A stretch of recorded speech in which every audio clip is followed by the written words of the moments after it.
નમસ્કાર મિત્રો, આજે આપણે જોઈશું ધોરણ 6 વિષય છે ગણિત પ્રકાશ. પ્રકરણ છે બે રેખાઓ અને ખૂણાઓ, જેમાં વિચારો અને શોધોના 1 થી 3 દાખલાઓનો અભ્યાસ કરીશું, જે પેજ નંબર 49-50 ઉપર આપેલું છે. તો ચાલો જોઈએ વિચારો અને શોધો 1 થી 3 દાખલાઓ. તો અહીંયા આકૃતિ 2.23માં શક્ય તેટલા બધા ખૂણાઓની યાદી બનાવો. શું તમે તે બધા શોધી શક્યા?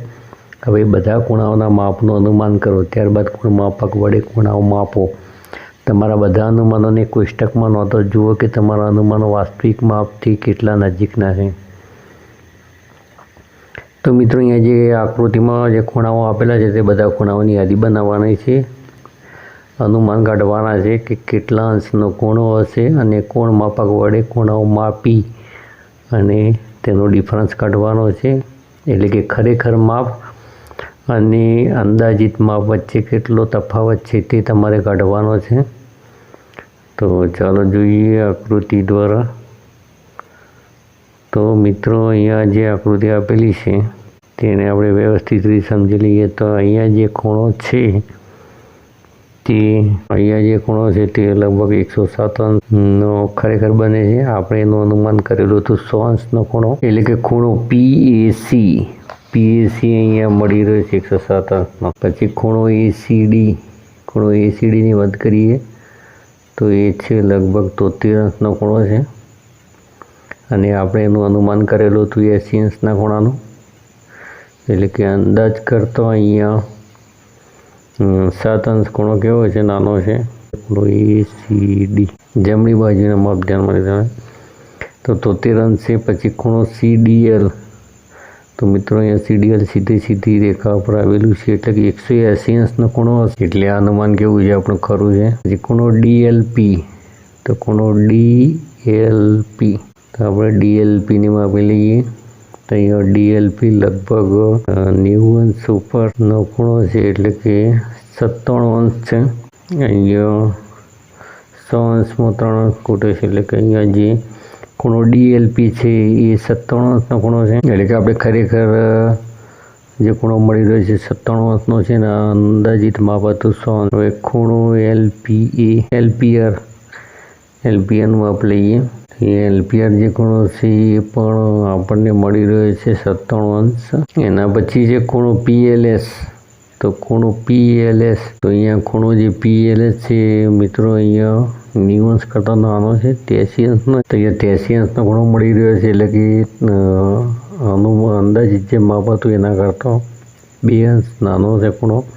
હવે ખૂણો LSRની વાત કરીએ. ખૂણો LSR તો એ ડાબી બાજુનો ખૂણો છે, એટલે આપણે ઉપરના માપ ધ્યાનમાં લઈશું. અહીંયા 78 અંશ લગભગ છે. એના પછી જે ખૂણો છે PRS. તો ખૂણો PRS આપણે 100 અંશ ખૂણો PRS આપણે 110 અંશનો ધરેલો હતો. હવે કેટલો થાય છે તે આપણે જોઈએ. તો અહીંયા 102 અંશ મળી રહ્યું છે. એના પછી જે ખૂણો BRS, તો જે ઉપરનો ખૂણો છે BRS. તો મિત્રો, આ રીતે આપણે આકૃતિ ઊંધી કરીને પણ માપી શકીએ છીએ, જે 90 અંશ કરતાં નાનો મળી રહ્યો છે. તો મિત્રો, જે પહેલા આંકડા હતા એ અંદાજિત માપ હતા, અને જે બીજા જે આંકડાઓ આપણે ઘડાય છે તે ખરેખર માપના આંકડાઓ છે. અહીંયા લાલ લીટીથી જે દોરેલું છે ધ્યાનમાં લેવાનું છે. અહીંયા 107 હશે તો નીચે કેટલું હશે? 73. 73 અંશનો ખૂણો છે એ તો એ કેવું છે? બે રેખી જોડના ખૂણાઓ છે, એટલે કે 180 અંશ સરળ થાય છે. પછી આ બાજુ 97 અંશ છે, એટલે કે આ બાજુ 83 અંશનો ખૂણો બનશે. બે પાછળના ખૂણાનો સરવાળો 180 અંશ થાય છે, એટલે અહીંયા અને ખરેખરમાં પણ 83 અંશ આપણને મળેલ છે. એવી જ રીતે આપણે અહીંયા જે ખૂણો LSR જે છે તે 70 અંશનો છે, એટલે કે એની સામેનો ખૂણો પણ 70 અંશનો હશે. અને એની એ સાઈડનો ખૂણો 70 મિત્રો, સોરી, 78 અંશનો છે, અને 102, અને એની સામેનો ખૂણો હશે 78 અંશનો. તો અહીંયા આ રીતે આપણે ખૂણાઓને માપી શકીએ, અને ખૂણાઓને તમે જાતે પણ પ્રયત્ન કરી શકો છો. એ કોણ માપકનો ઉપયોગ કરીને નીચે આપણા માપના ખૂણાઓ દોરો. તો અહીંયા પહેલો 110 અંશ, 40 અંશ, 75 અંશ, 112 અંશ અને 134 અંશ છે. તો અહીંયા જે 5 ખૂણાઓ આપેલા છે તે આપણે દોરવાના છે. તો એના માટે આપણે કોણ માપકનો ઉપયોગ કરીશું. એક અલગ કાગળ ઉપર આપણે આકૃતિઓ દોરીશું. તો પહેલો છે 110 અંશનો ખૂણો. તો 110નો ખૂણો દોરવા માટે પહેલો આપણે એક કિરણ દોરીશું.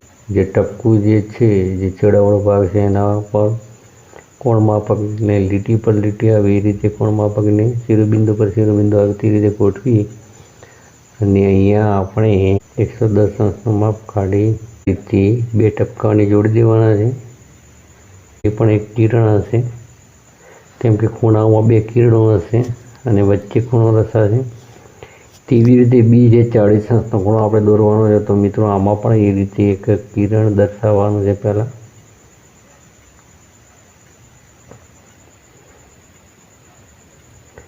તો આ રીતે એક તીરવાળી આકૃતિ આપણે દોરી અને અહીંયા પોઈન્ટ ઉપર પોઈન્ટ રાખી લીટી પર લીટી આવે એ રીતે રાખી અને આપણે શું કરવાનું છે, 40નો ખૂણો અહીંયા નીચેના માપ ધ્યાનમાં લીધેલા છે, કેમ કે જમણી બાજુના ખૂણાઓ દોરેલા છે.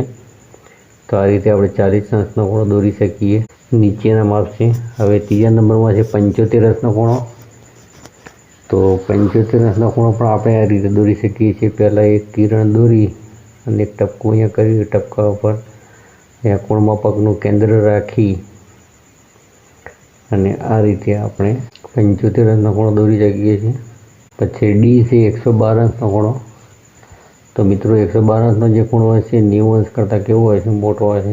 તો એ પહોળો ખૂણો હશે. તો અહીંયા 112 આગળ આપણે ટપકું કરી અને 2 બિંદુને જોડી દેવાના છે અને એક કિરણ વડે દર્શાવવાનું છે. તો એ મિત્રો આ ખૂણો જે છે 112 અંશનો છે. હવે ઈ છે જે 134 અંશનો ખૂણો છે. તો એના કરતાં પણ પહોળો ખૂણો છે 134 અંશ. એટલે કે 135ને પહેલાં એક લીટી આપણે ઓછી રાખવાની છે, 134 આવશે. અને આ રીતે આપણે 134 અંશનો ખૂણો દોરી શકીએ છીએ. હવે જે ત્રીજો પ્રશ્ન છે કે નીચે આપેલા ખૂણાના માપ જેટલો ખૂણો દોરો.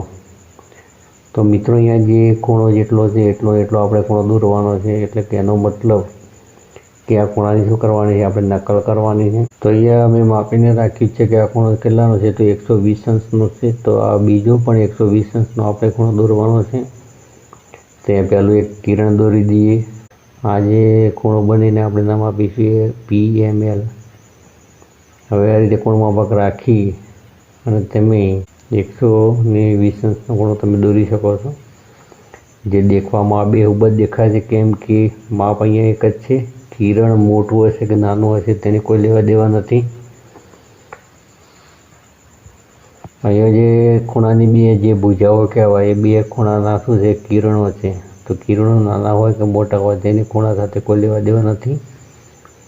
પણ દેખવામાં એકબીજાના બેહુબ દેખાય છે અને એકબીજા ઉપર ગોઠવવામાં આવે તો એકબીજા પર બંધ બેસતા આવી જશે. તો સર્વને સમજવાનું જે હતું પ્રશ્નનું સોલ્યુશન પૂરું થાય છે. વિડીયો ગમે તો લાઈક, કોમેન્ટ અને શેર કરજો. ચેનલને સબસ્ક્રાઈબ કરજો.